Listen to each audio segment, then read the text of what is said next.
السلام علیکم گائز، آپ دیکھ رہے ہیں کڈس ٹی وی۔ السلام علیکم دوستو، آج میں ایک نئی کہانی کے ساتھ ہوں جس کا نام ہے نیکی کا صلہ۔ ایک بادشاہ اپنے ملک کی سیر کر رہا تھا کہ اسے خیال آیا کہ کیوں نہ اپنی رعایا کا امتحان لیا جائے۔ اس نے ایک بڑی گزرگاہ کے بیچوں بیچ ایک چٹانی پتھر ایسے رکھوا دیا کہ گزرگاہ بند ہو گئی۔ اپنے ایک پہریدار کو نزدیک ہی ایک درخت کے پیچھے چھپا کر بٹھا دیا تاکہ وہ آتے جاتے لوگوں کے رد عمل سنے اور اسے آگاہ کرے۔ اتفاق سے جس پہلے شخص کا وہاں سے گزر ہوا وہ شہر کا مشہور تاجر تھا، جس نے بہت ہی نفرت اور حقارت سے سڑک کے بیچوں بیچ رکھی اس چٹان کو دیکھا تو اس نے ہر اس شخص کو بے حساب باتیں سنائی جو اس حرکت کا ذمہ دار ہو سکتا تھا۔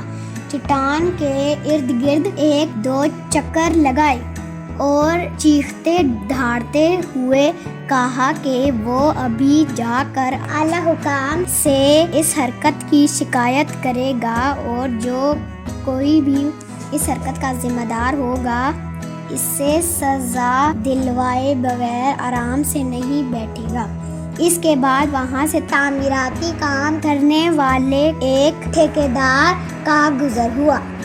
اس کا رد عمل بھی اس سے پہلے گزرنے والے تاجر سے مختلف تو نہیں تھا، مگر اس کی باتوں میں ویسے شدت اور گرج نہیں تھی جیسے پہلے والے تاجر دکھا کر گیا تھا۔ آخر ان دونوں کی حیثیت اور مرتبے میں نمایاں فرق بھی تو تھا۔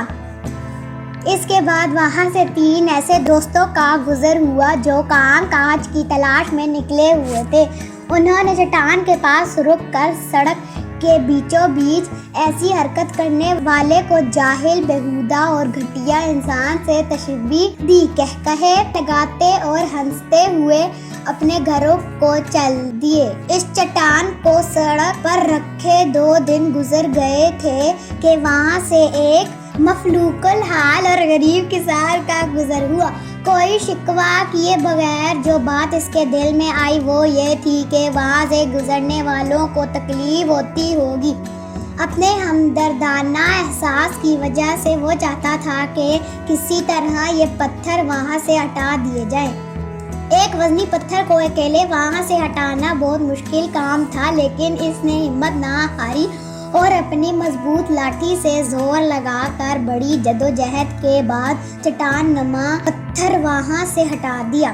اور جیسے ہی یہ چٹان وہاں سے ہٹی تو نیچے ایک چھوٹا سا گڑھا کھودا ہوا تھا جس میں رکھی ہوئی ایک صندوقچی اسے نظر آئی۔ کسان نے کھول کر دیکھا تو اس میں سونے کا ایک ٹکڑا اور خط رکھا تھا جس میں لکھا تھا کہ حاکم وقت کی طرف سے اس چٹان کو سڑک کے درمیان سے ہٹانے والے شخص کے نام، جس کی مثبت اور عملی سوچ نے مسائل پر شکایت کرنے کے بجائے اس کا حل نکالنا زیادہ بہتر جانا۔